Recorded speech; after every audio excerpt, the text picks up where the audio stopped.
What's going on, world? Welcome to another edition of the Black Mental Health Podcast. I'm your host, Reg. Joined today with me is a special guest. I was aware of this brother movement for a while now, and just watching and doing and seeing the work that he's doing within the community, using his story, using the things that he do to help the community. I don't introduce people because I don't want to mess up anything or miss a credential. So please tell the people who you are. My name is Nafis Ricks. I'm from West Philadelphia. I would say I'm a former professional basketball player, and now trying to get into this educational space of becoming a aspiring psychologist. Yes, sir. Yes, sir. You that may be good for me. You can help me out. Because I'm in that transitional space of like, man, I think I need to go in something in regards to mental health, and I'm trying to figure out which path that I want to take, especially because my job is going to pay for school. So I'm like, why not take advantage of it? You got to take advantage of that. That's important. But so as I was doing so, you know what? First, I said I was going to do this more often. How are you? Checking in with you. I'm great. I'm great. I'm in a great mental space. Although this pandemic has, crushed a couple things in people's lives, I've been looking at a world perspective. I have been able to sit down with myself and really evaluate how I want to take my life to the next level. And and really stand back in that nothing is guaranteed or promised. So I've been good. How about yourself? It's the same. I think the pandemic was a gift and a curse. The curse being people are dying. You gonna shut indoors and going through those things. But it's also been a gift because it forced you to sit with yourself. And we've been in so many times of just moving around. You kind of get to like be within the life that you created. And so now it's like, do I even like the life that I created? Like, you know what I mean? And so it's a gift and a curse on that aspect. But one of the questions I have for you is, and I'm gonna make sure to focus heavily on it. Um, before the game, you had a name, and that you've been promoting that's been a part of your brand and everything that you're building. What does that mean to you when you say that? Whew. So that's my mantra that I live by. And I had a sports background, and it basically signifies who are you before you ever played a sport, you before you even enter a job, anything. Who are you as a person and your authentic self? And that's really where it came from, of finding out your authentic self and trying to promote who you are and not what you do in a sense. And that's where that mantra really came from. And I try to separate my athletic identity to who I am as an everyday person. I try to do that on a podcast to bring resources, and especially with Black mental health, it's so diverse within it. It's like you got mental health, but then there's different components and things that underlie. So even with sports, I wasn't big into sports. Like I played, of course, like I was on the court, but I'm never going to say I was like an athlete star or whatever the case may be. But I always try to focus on that transition where you realize that, and you made it to like some of the highest levels. Going just doing the research, but so most black young men get to a point where they realize they're not going to the NBA or the NFL. Mm. And when you so much of what you just said about your identity, separating your identity from that, I think so much of us young men you couldn't tell me I wasn't going to the NFL. Even now that I'm looking back on it and I know that I wasn't the athlete, like when you start to compare it, it was like, no, I'm going to the league. And it's like, bro, but you spend so many hours, so much time, so much thing. And it's like, well, if I don't know, and I always go back to like Booby Miles and Friday Night Lights, and he like, what I'm gonna do without my football? And so talk about the mental component of your identity being like attached to it. I think the hardest thing, especially for myself in personal experience, is trying to separate people who love you for you and love you for your athletic ability. And I think sometimes, like you said, we get caught up of thinking that's end all be all. But even if you make it to the NBA or you get professional, the livelihood is, let's say you have a great career, 10, 12 years.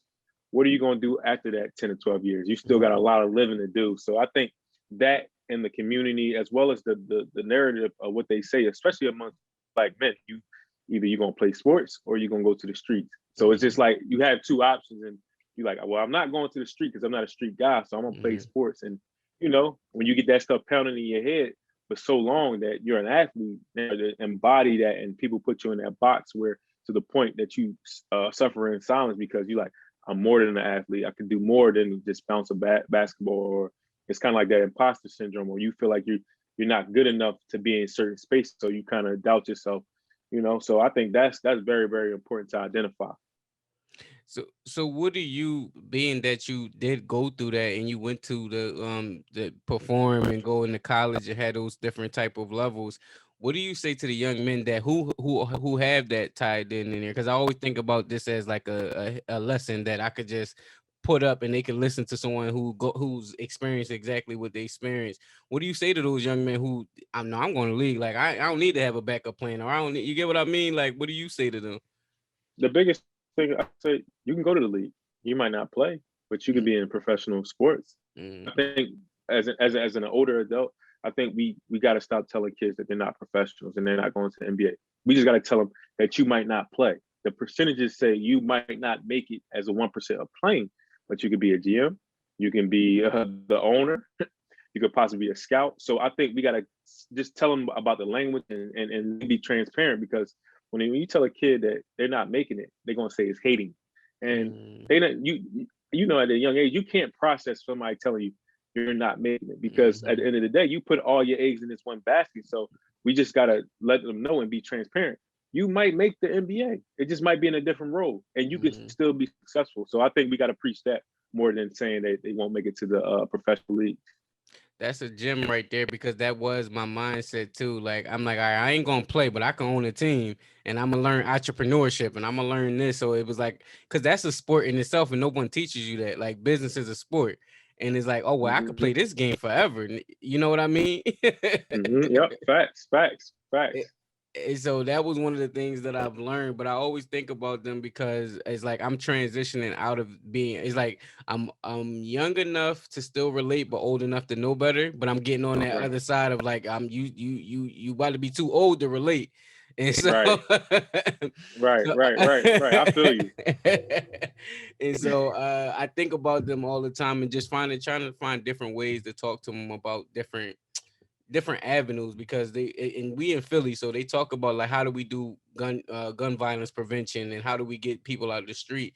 And I think it is only going to come from people that look like them, that have been through what they've been through. So you'll be able to touch people faster because you've been through that athletic realm, and you could tell them like, hey, like, no, I know exactly the mindset you're going through. And I kind of I really be honest with you. I try to run away from my athletic identity so they can see me as human. Hmm. Because what these kids are exposed to, they're exposed to so many things as well as the world. Like we have the Hmm. internet. So when you try to, kids don't care about what you did, they care about what they can see. And that's what I noticed, even with gun violence and stuff, like how you said it or whatever. It's more like, I never been a part of gun violence. I haven't shot a gun or anything like that. But my brother was murdered. I was 14, he was 19. So I can talk about it to a certain extent. But I think the first thing we had to listen, and that's to the younger generation. Everybody always talks about, well, the adults got to lead. You got to be able to listen and hear what's going on. Because if this is the demographic we're trying to serve, you got to see where they're coming from and what's the root issues. And I think a lot of times we got to listen to adults. You do have to listen to adults, but there are the Gen Z kids were brought up on the internet. So we had Hmm. to realize and say our ego had to sit back a little bit. Not saying they didn't control everything, but we had to listen to what's going on, because I know when you was young, your parents was probably saying, "Man, what you listen to, what you watching," Hmm. and we're saying that now, being older. So now it's just like we got to step back and understand. We might not agree, but we just got to definitely have that understanding ear to the ground. Yeah, I just left a meeting with the like it was a community meeting with the Office of Black Male Engagement, and they were talking about like youth. And somebody brought up the fact that you have to be in partnership with the youth. Like, you can't just like try to speak to them. Like, no, it's a conversation. Like, it's not me telling you what you need. It's like, all right, what can we do to help as an older or as an elder statesman? How can I help as a black man? And you tell me as a young man, like, yo, what do you need? And we come up with solutions on a partnership level as opposed to like me a dictatorship level. And so I definitely agree with that, because they got the answers as much as the questions we asking questions that they got the answers to, but not including them in the answers. Hmm. Hmm. And the funny thing is, like you said, that older folks don't know how to use the internet. They don't Mm-hmm. understand it. So when you don't understand something and you're not willing to evolve, then you're either gonna get left out or you're gonna be that grumpy old man or woman trying to figure out, Mm-hmm. man, their You know, kids don't listen. They don't do this, they don't do mm-hmm. that. And I wanna live life like that. Mm. That's one of the, again, the transitioning is happening to me now. I'm realizing it's like all the stuff that as a young man you was like curious about and wanting to be involved in. As an older one, it's like, oh man, I don't know what they doing or why they doing that or what. And it's like, what if you was 18? You'll see the same example. You'll be doing the same exact thing. As soon as, like, why is the music so loud? You used to turn it up in the car. What do you mean? Right. Why is And the blast it. music? And blast it. Facts. So Facts. it's like, yo, man, I'm getting sleepy. Like, you know what I mean?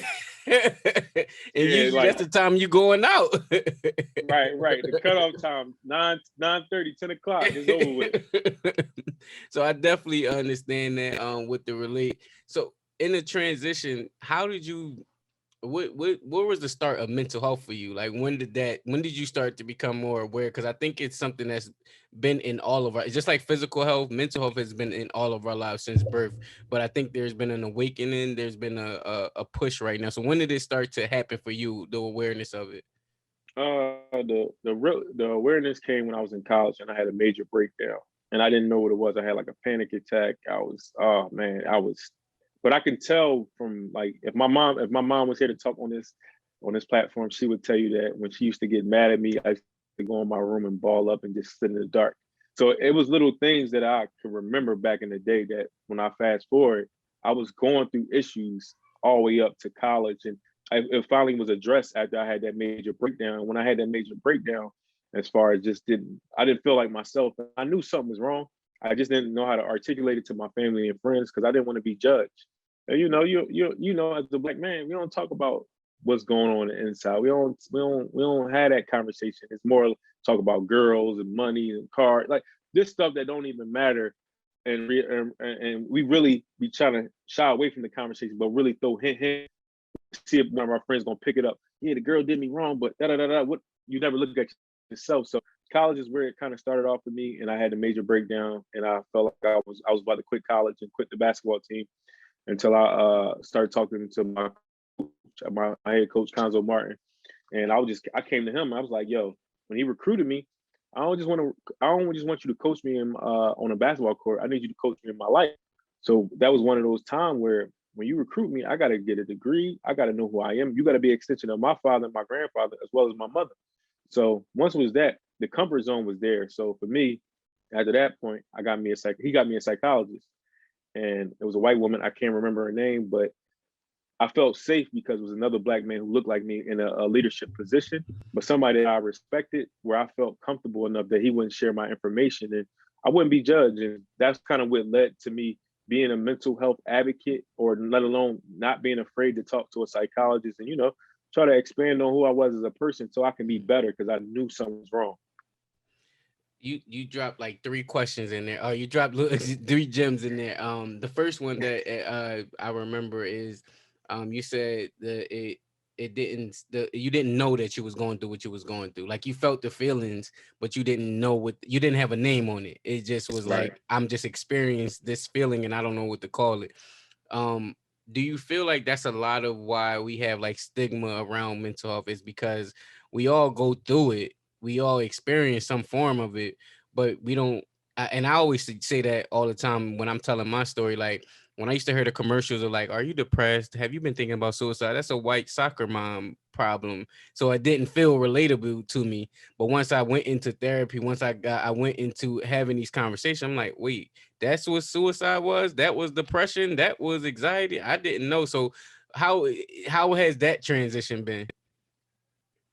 For me, it was difficult, but when you look in that mirror and you got to sit with yourself, and your movements and your process isn't what it needs to be, and you can tell because if you're tired too much, if you're crying and stuff. I caught myself doing that, and when I seen it, I'm like, this is not who I am.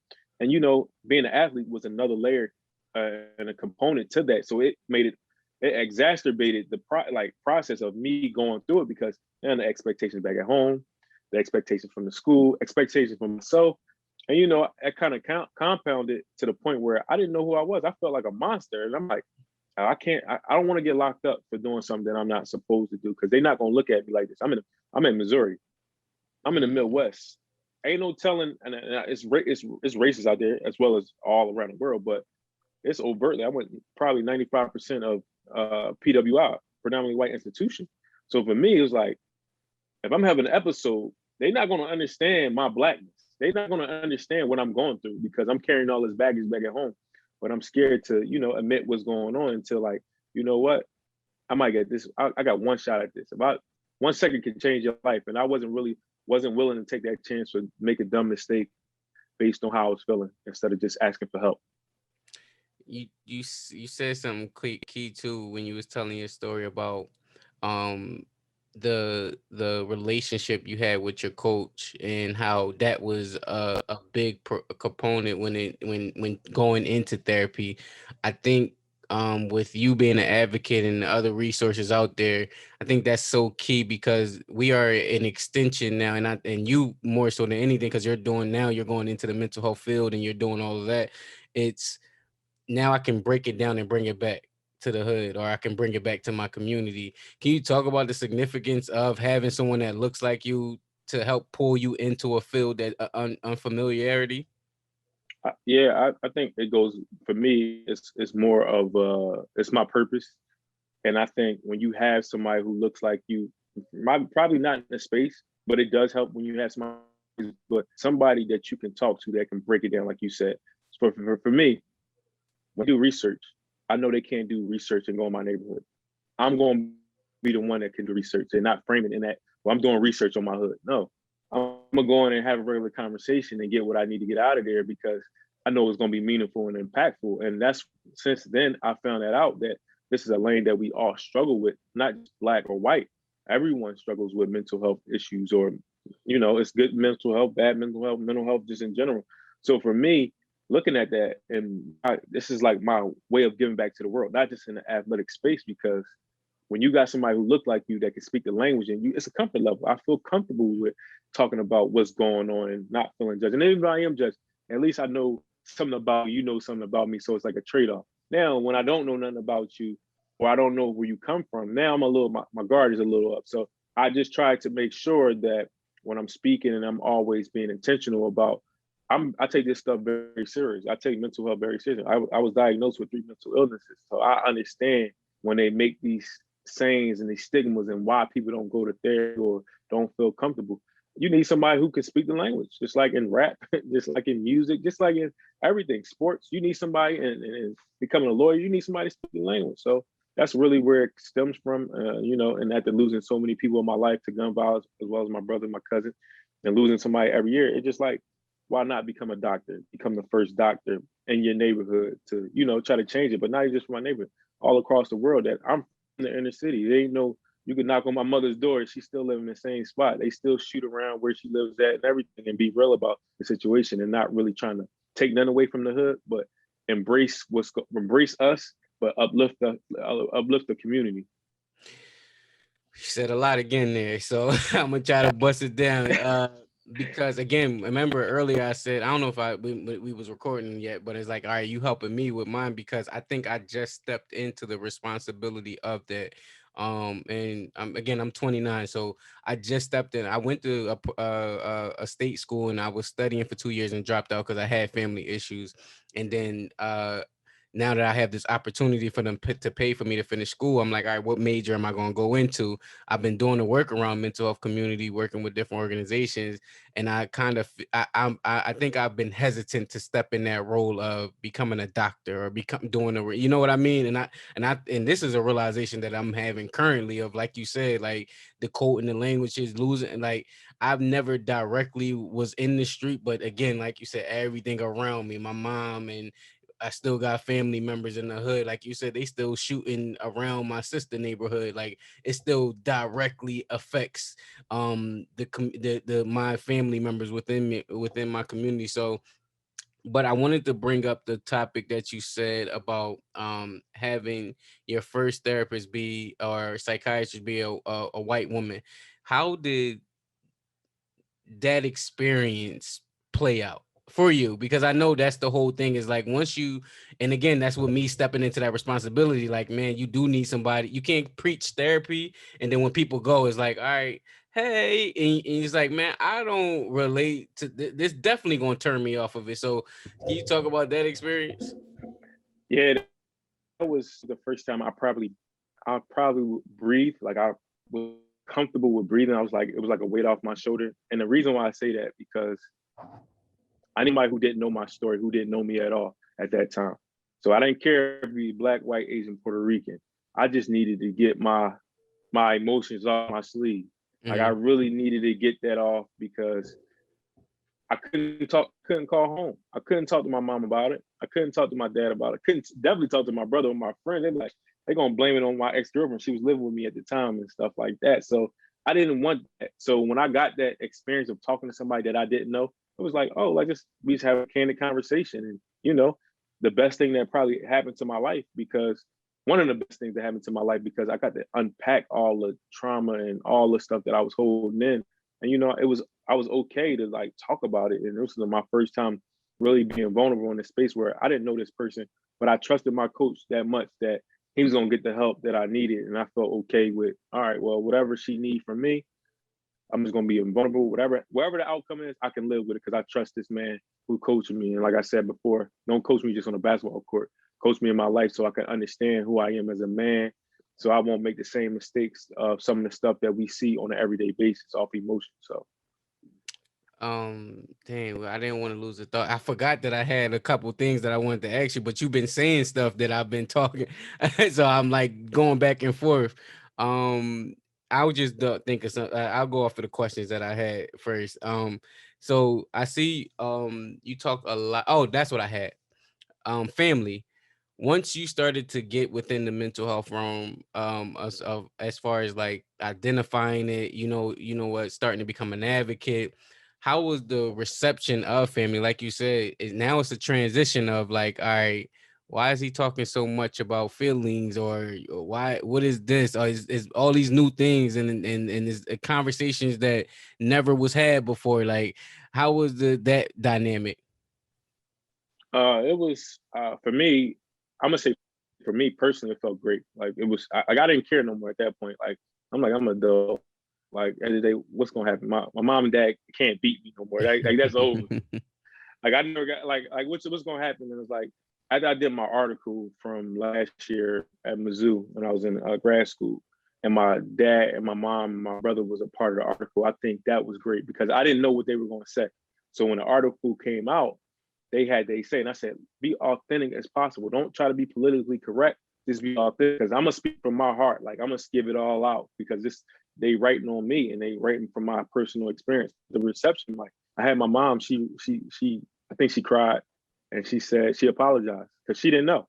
Because I never talk. You know, you don't want to make your parents upset about the things that you're going through, and you don't know how they might react to what you might say. But I was just trying to be authentic, and my pop, he just told me he loved me, he appreciated me for being vulnerable and speaking about what was going on, and it kind of was like a weight off my shoulder. Now our relationship with both my mother and my father is amazing because I got to really speak from my core instead of just suffering in silence. And you just don't know when an article come out or a video come out, and because your parents been through something that you don't know nothing about. So I appreciate my parents even more because at the end of the day, I'm a parent now, and I understand that everybody's a past, and they probably wasn't taught the skills to articulate themselves, and they might have been going through something.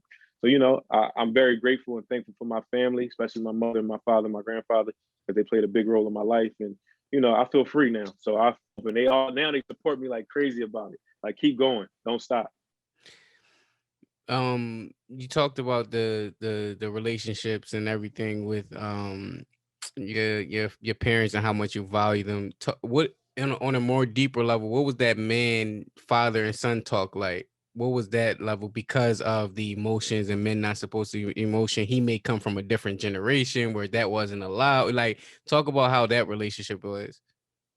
Well, me and my pop got a great relationship. We had times where we didn't speak and stuff, but that was more of me. Like I didn't know. Like I said, parents back then they talk down to you. Like they tell you what you're going to do. Now it's more like partnership. Like and so now our conversation is more like man to man. Like I didn't know you felt like that, but it's more like I respect it. And now we call each other every day, talk on the phone and stuff like that. And it was like I said, he was very proud of me. It wasn't, well, why do you say this or why didn't you say that? And my pop is one of the most stand up guys and stuff, even with what I was going through. Like that was for me to go through, and he understand where I was going through, and he never stopped saying like, well, F you, and none, it was never none of that. Like I would disown you or anything like that. So it made it easier. And like now, like we always been able to talk, but now it's just more like we joke, laugh, and we really talk about our situations because we've been through a lot of the similar situations. So I'm always looking for guidance from his word. No, that's great. And you mentioned earlier that you got a chance to interview and get the article with your whole family. That was one of the episode. I had my mom on the episode, my dad on the episode, my sister, and we broke down like the different relationships and different. So it is rewarding, and it's something I always think about, like legacy. Imagine you 60, or even you being a parent, and your great grandkids can go back and listen to like, wow, like I wish I had something like that so I can listen to like those type of conversations. So because it help you understand yourself. I agree. I agree. I definitely agree with that. And just it gives them a platform to speak because it's always the spotlight has always been on me about sports, and it's never about your parents and stuff like that. So when they get an opportunity to speak to show who they are, to get it better who I am and how I was raised, I think it's amazing. And now, like I said, the conversation comes. This is a partnership. Now we can understand. We can agree to disagree. Now more like you're gonna do it my way, and this is what it is. It's more like okay, I might not agree with that, but I understand where you're coming from. So that's the beauty that came in it and all. You mentioned that you was a father, and I was going to that was one of the questions I was going to ask. It was a movement. I think was it last year or was it the year before? 2020, I feel like put a gap year because everybody was in the house, but um being a girl dad and the importance of being a father to a young lady. And I have two boy sons. I have a 8-year old and a 3-year old, and um I don't know if I can handle being a dad of a girl, if I'm being honest. But talk about that in regards to building that mental stability when it comes to raising a young woman. Ooh, man, I'll be honest with you. I was praying that I had a boy first of my life because I was so nervous. She got to have an older brother. But the one thing I learned about having a little girl and being a father to a beautiful young lady is that women are and little girls are vulnerable and precious, and they soften everything up. They like I look at women different since I had a daughter. Like I had got a whole newfound respect, not only just understanding who they are, but just to seeing the progression on how they grow and how they think. And I'm not a woman, so I can't speak to certain things. So for me, being a girl dad, I enjoy it because it's like, how would you want somebody to treat your daughter or your wife and this, or your friend that's a woman or whatever? And it makes you internalize things different. Like as men, we sometimes we misogynistic, we driven, and we don't kind of respect the what women have to offer. But ever since I had a daughter, it just put things in perspective. Like the respect always had to be there. And I'm very, very delicate and gentle. I might be soft sometimes with my daughter because as a man, I don't never want to hurt her confidence. I want to let her know and affirm her that she is powerful. You are a strong, you will be, and you're going to continue to be a strong black educated woman, and not emphasize like she's a strong black woman. It's going to show in who you are as a and have good character. So I think for me, that stuff is very important as a man. Affirm her every day and let her know that daddy's there to protect you. But at the same time, I'm gonna give you the tools to protect yourself and your mental space, because if you can't protect your mental space, daddy can't only do so much to help you. That's an internal thing. That's I gotta put things in front of her and support her in ways where she can understand and comprehend everything that I'm saying, but what the world is giving her. Because we got the influence of the internet, TikTok, social media, and kids know how to work those YouTubes and iPads and stuff like that. So I just try my best to be vulnerable enough to understand where she's coming from and let her give her a voice in a sense, and like make sure she can understand like you don't have to have all the answers right now. And I'm here to help you as much as I can. And I have a beautiful supporting cast from her mother and her parents, as well as my mother and my brother and my parents as well. So we do a great job in that department.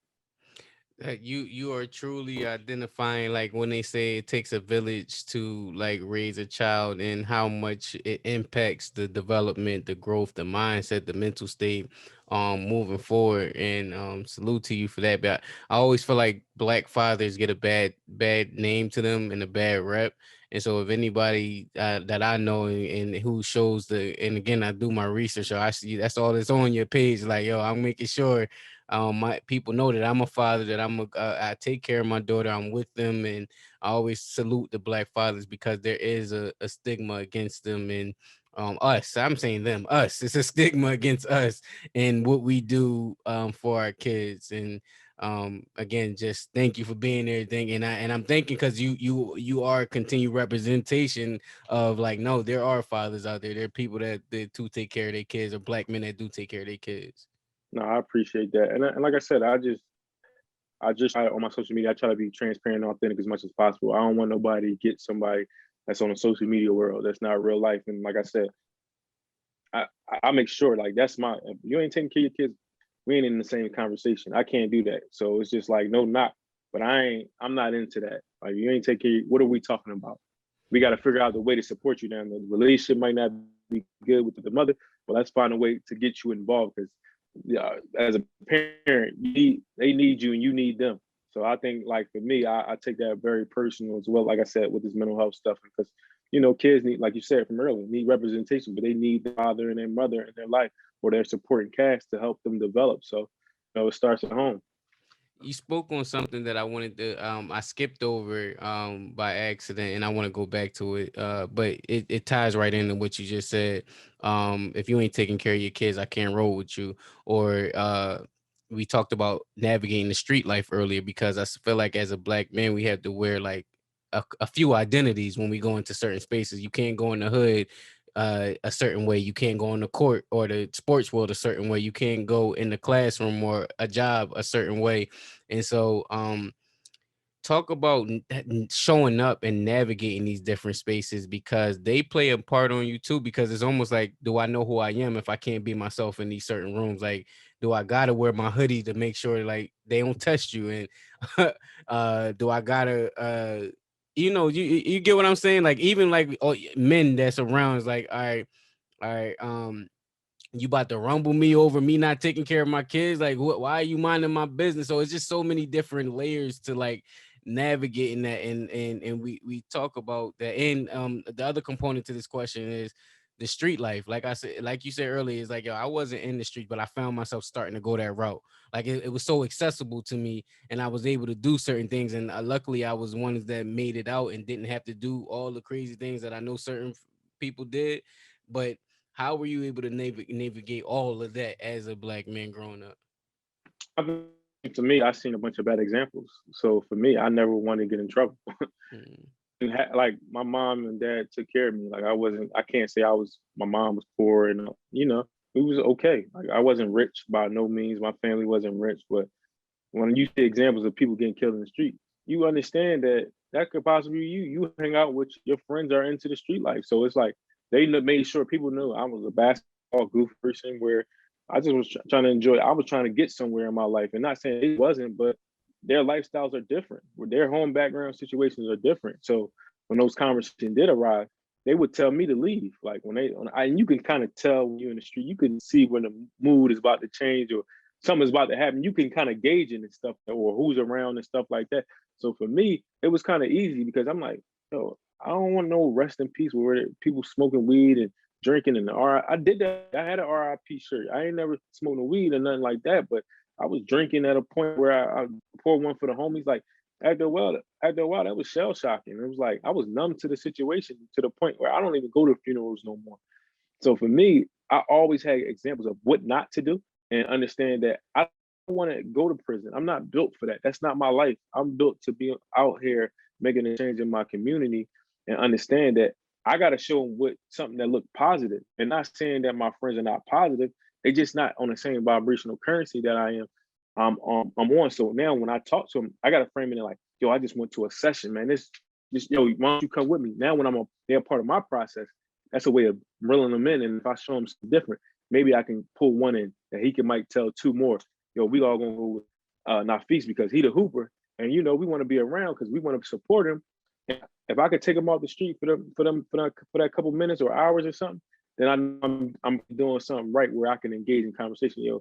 Like, yo, man, we taking our kids out. We going bowling this weekend. Come on, bring your daughter, bring your son. So now the conversation is easy to talk about when you say something about, oh, you don't take care of your kids. Yo, let's go get your kids. We involve the kids. So now you have no choice because now I can't hang with you. The conversation gonna be different. So it's all about and understanding that everybody has an issue, and I use on my social media to talk about being a Black father. That, like you said from earlier, like we need to talk about that. We need to do something about it. We got to have solutions, not just talk to it. Have solutions and have resources. Like I'm gonna walk you through the process if that's what it needs, and just try to be as much of a image as I can. And I'm not perfect by no stretch of imagination. Be authentic and real as possible. You said something so key in there that I don't want people to go over their head. For one, everybody don't have that instinct where like it's about to get crazy and then you gotta leave. That's something that we build over time. Like that we have no choice, almost like animalistic, where they know it's predatory, and if you don't, you're gonna get you food out there. So that's something that we grow and develop from being in certain environments and certain situations that everybody don't have the they're fortunate enough not to have to develop that that sense and go in that route. The other thing you said too was the point of, and I don't think even it's a point of showing another positive way, but showing an alternative route. And so, and that's one of the things that I focused on as well, because I wasn't the street guy. Shoot, I wasn't the athlete guy, but there's kids that's in the community that's not street athletes or or drug dealers or whatever, but they wind up picking one of those routes because they feel like they only have that choice. You know what I mean? And so they don't fit everywhere. Again, I was in the athlete box and I didn't need to be in nobody's athlete box. Like I wish I'd have put more time into the FBLA, which is the Future Business Leaders of America. And because that was offered in high school, I'm like, man, that's for the nerds. Like I'm going over here hooping with my friends, but I should have been an FBLA. Like, and I think that is a key is to show like, yo, you don't have to go these routes. Like these are alternatives, and you can still be around the stuff that you love without being the entertainment person of it. You know what I mean? Or however that way that goes. I agree. I definitely agree with you said. And sometimes people fall victim because they don't know how to ask for help. And what we see, especially in the inner cities, like still to this day, like you said, it's an instinct. Before I park on my block, I drive around 3 times just to make sure. And I said, when I like my girl will tell you, if I hear a drop, like bang, it's like I already can feel it. Like I just quick glance or something like that. She's like, "Well, you all right?" I'm like, "Yeah, you know what time it is?" Like, because you just don't know, and you gotta be constantly on the swivel. It's messed up, but that's just the reality of where we living at and the times that we live in. And I'm not making that as normal. But in the city of Philadelphia, when you got kids, especially I mentor kids, I'm in the school and stuff like that, and kids seeing their friends murdered at 12 and 13, you develop a sense of I gotta pay attention because if I don't, I can get caught slipping. Not even involved in a senseless violence and stuff like that. So I'm constantly being aware of my surroundings. I think Philadelphia has done that for me in ways where people would say like, "Yo, you constantly." I'm paying attention. I have to pay attention. Seriously. That's a fact. You learn early on what's the difference between gunshots and firecrackers. You learn early, like you said. I even every meeting I go to, I make sure to like spin the block or park somewhere that's like far enough where I can see, but not close enough that I'm in the mix and I could get away. It's certain little instincts that if you don't do it the right way, you got to be in those spaces. And even having this conversation, you don't realize that is like a ingrained thing. That's how you stay alive. Literally, that's like this. If you don't have that, again, they catch. I'm not even trying to get caught slipping almost, but you can find yourself in spaces where it's like, dang, how that happened? But he didn't have his head on the swivel. Right, it's reality, and it's just like I tell people all the time, man. Philadelphia is not a game, let alone all the inner cities or in the inner city community or urban communities in certain pockets. Not all, but certain pockets. You just don't know what people are going through, especially in a pandemic right now, because people losing their homes, people are losing opportunities, people are getting sick. So everybody's on edge. So you got to be mindful of what's going on around your community as well as wherever you're going. So. one thing you said too, and it's the last point on that was and that I struggle with on in myself, if I'm being honest, is um being from the community, working for the community, but feeling like almost like a level of hopelessness, where it's like, yo, I'm only one person trying to do all of this. Am I really making an impact? I go in and out with it all the time. Like, am I really making a difference? Am I dropping a bucket, or am I helping fill the bucket up? Is this problem way too much bigger than me? Like, again, I go through it all the time of like, man, like, is it worth it? Is it? And I know it is, but some days it get overbearing, like you said, like and being within the community is like, man, I don't know, some days if it's worth it, if I'm being honest. Because you still got to protect your life at the end of the day. Some, and we see Nipsey Hustle, like you do certain things and it's like it's for the community, but I don't want to get taken out by the same community that I'm helping at the same token, if that makes sense. Yeah, I definitely, I could say I get burnt out, mentally burnt out because of the system, not just for the community, just the systems, which how much help that we need in our community. And it's just like, I'm tired of lip service. I'm tired of the Hmm. slogans. I'm just tired of that. We're dealing with a problem that we know we could change.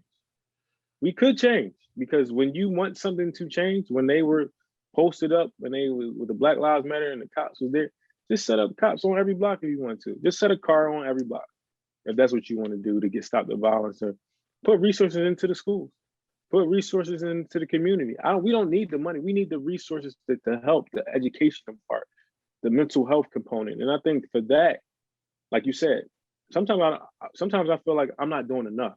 Hmm.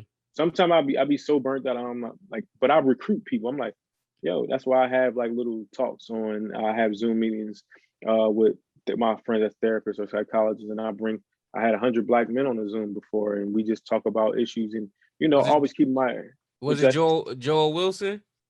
No, no, no. Okay. I had a couple of Dr. Jasper, two Dr. Jaspers. I Okay. had James Harris. I had a couple guys on there, Shout and out James. James was on the past episode. that's dope. Shout out to James. Yeah, I had a couple of those guys on there, and we just broke bread. And I'm not trying to do this work by myself. It's too Hmm. many layers, but I understand that I have to. If I am going to lose my life for this, I'm cool with it because I'm making a sacrifice and it's a purpose. And Malcolm sacrificed his life was sacrificed. Martin was sacrificed. Like it's going. We might not reap the benefits of our work, and I'm fine with that. As long as I'm just was doing stuff with intentionality, and I can live with that, whatever the circumstances is. It may sound selfish at times, but we somebody got to start the revolution where we get ourselves as Black men and Black women and people of color out of this situation.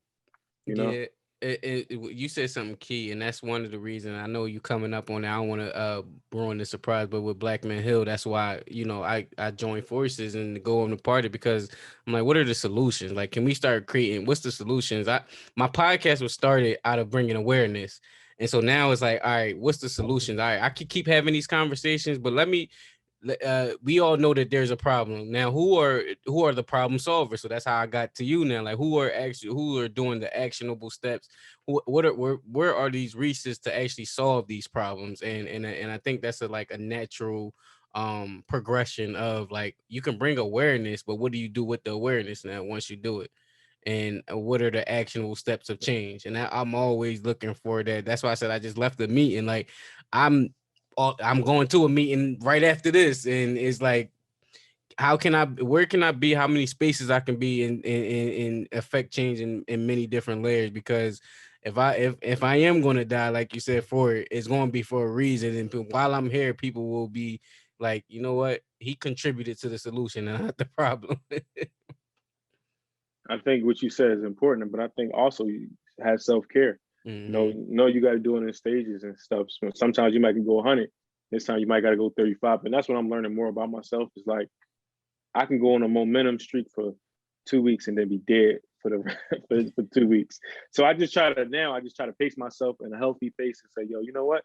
It's not your week this week, and that's fine. And I can Hmm. give myself the chance to reboot and then get back to it. But this work is going to be never ending.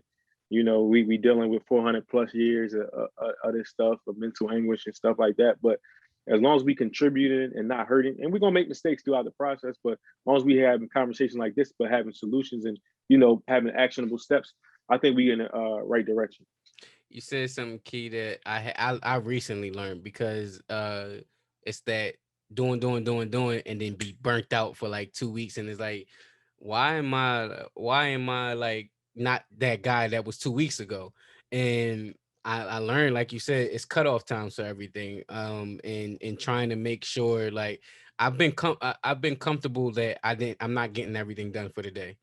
I became uncomfortable. Before it was like, all right, I got 10 things. How do I fit all of these 10 things in this day? And it's like, all right, you may do 7 today. You may get 13 done the next day. You may only get 3 done, but it's still progress to getting towards something. And I had to become comfortable with that because it is like, no, I want 10 every day. Like, if today was a failure if I didn't get 10. It's like, whoa, that's the slight athlete in me that I never be able to.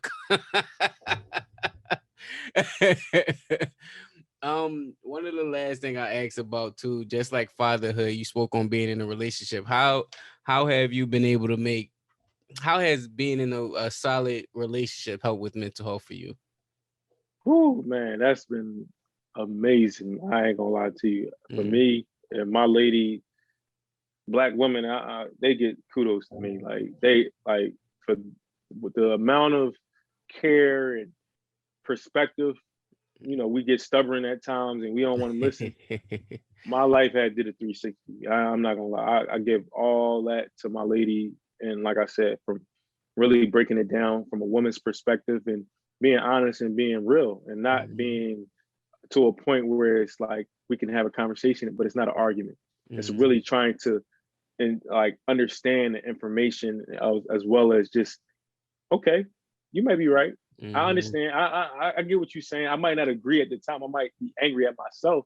And Mm-hmm. I think we have a great relationship where, we speak freely, and we can honestly be around each other whether we mad or not. But like I said, we don't argue. We have debates, and we can have healthy debates about our livelihoods, and especially our mental health. It makes my job easier to be a great boyfriend, one day a husband, and because I can be vulnerable with a person that we're on the same vibrational chords. And like I said, I want to give her a big shout out, Shay Dawson. She that's my world right there. Like she really been holding me down as far as just with everything, just in life in general. And like I said, she gives me perspective, love, and a constant affirmation of, yo, it's all right. We gonna figure out a way to figure out what you want to do and how you want to do it, and you don't have to do it alone. So I give her kudos to that. Yeah, man. I didn't realize I've been with my lady 10 years. So and we grew together. So how it started in the beginning, what you said, it went from like, and it started to be healthy debates now. And so now it's like, I actually like having this conversation. You know what I mean? And I think we downplay it, the importance of it. And I don't care what kind of relationship you in, heterosexual or whatever, the having a person of significance to hold your feelings or help with your feelings is a gem in itself, because you don't have to travel with your feelings in this life by yourself. To be able to have somebody that can hold them for you and understand you, and hear that is like, that's God's gift right there. And I always tell people, especially everybody say relationship goals. I said don't be a relationship goal with me. We flawed. Like we are Hmm. flawed people. Like I'm a flawed person. I know that. Like we are all Hmm. flawed. Don't follow. Like I'm just fortunate enough and privileged enough to meet somebody on the same vibrational currency as me. And I said I can't thank her enough and appreciate that. But people get caught up with everything on social media and stuff. Like your life is your life. Like don't compare your life to our life, because at the end of the day we got different experiences and stuff like that, and we share similarities and stuff, but we have differences. You can't compare yourself to somebody else's relationship. You're gonna fail, or you're gonna be like, well, I just want that. You don't know what it took to get that, and do you really want this? Do you feel like it was some level of luck? Because I say that for myself. On my end, that it happened by chance. Like it wasn't something that you can like check off, and it's like that. It's luck, it's chemistry. It like just happens and it worked. Like that is nothing I can give you that can do the same exact thing. It was definitely luck. It was definitely I chased down her. Like I was like, that's who I want. Mm, And from that point on, we she has an athletic background, so she understands the movements and what it takes to get to the point A, point B, and the life commitment of that. So it all worked because I wasn't intrigued by just her like outside exterior. It was more about the conversation. And when you have a conversation with somebody for hours, and even after you're in a relationship for hours, that's the honeymoon stage at first. mm-hmm, Now, when after the honeymoon stage, can you continue that momentum? And once mm-hmm. I seen that, I'm like, I'm good. I don't need nothing else. So, like I said, like I know it was rare and it's hard. And like I said, I tell people all the time, don't compare yourself to me. Like I chased after this. This was what I wanted. I didn't know she wanted me, but I was gonna make my best foot forward. I was gonna put my best foot forward. And I came out on top, but it was just her just accepting who I was with all my flaws and all. And Mm. still working through that. So like I said, I give big ups to her. Do you have any final messages in regards to just any messages you want to get out to the people? Yeah, that's a quote that I just kind of live by. It's easy to build strong men. Then I can't even remember the Come quote. on, come on. I know it. Go ahead, get it out there. I that's my quote. Let me. You gotta edit that part. But we go. It's easy to build strong men. Finish it off for me. I think it's more of a line. It's easier to build like strong boys than repair broken men, or Perfect. somewhere along the lines. Perfect. Perfect. That's what it is. That's what I want to leave with. And that's very simple. And you know, don't be afraid to ask for help. That would be my biggest Hmm. thing, especially as a man, a young black man, or a black man in general. Because, like I said, you only get one life to live. That's what I believe in. You only get one life to live physically on this earth. So you got to make sure that you're exhausting who you are as a person and being vulnerable enough to seek that help. No, I got one more. What does vulnerability look like to you? Me, bald head, accepting who I am. Vulnerability is just accepting your flaws and being okay with not being okay. Mm. I think I try to show that every day, and being vulnerable and being transparent. Transparency. I will leave with that transparency. On that note, I'll put his link to all of the stuff that he has going on, his Insta, his social media, his every platform that he has going on. I think it was a question I had too that I wanted to make sure I got to. Let me make sure I didn't miss it. All right, Because cool. you were going in about everything, but I think you tapped on everything, so I'll leave it there. But make sure y'all follow him, subscribe, and get in all his work. Again, my goal from now on with this podcast is to bring people on that are doing the work, because you feel like you're alone doing it. And it's like, you know what? There's Nafis stressed the hell out too. And so now, like, Right. let's bring them on. So remember that this podcast has never been about man, you get making me forget. It's getting late. That's why. This podcast has never been about a replacement to therapy. It's an alternative place where people share therapeutic stories. Thank you for listening. Make sure you subscribe, comment, do all that good stuff to make the podcast keep having these great conversations. And I'll see y'all soon. Appreciate you.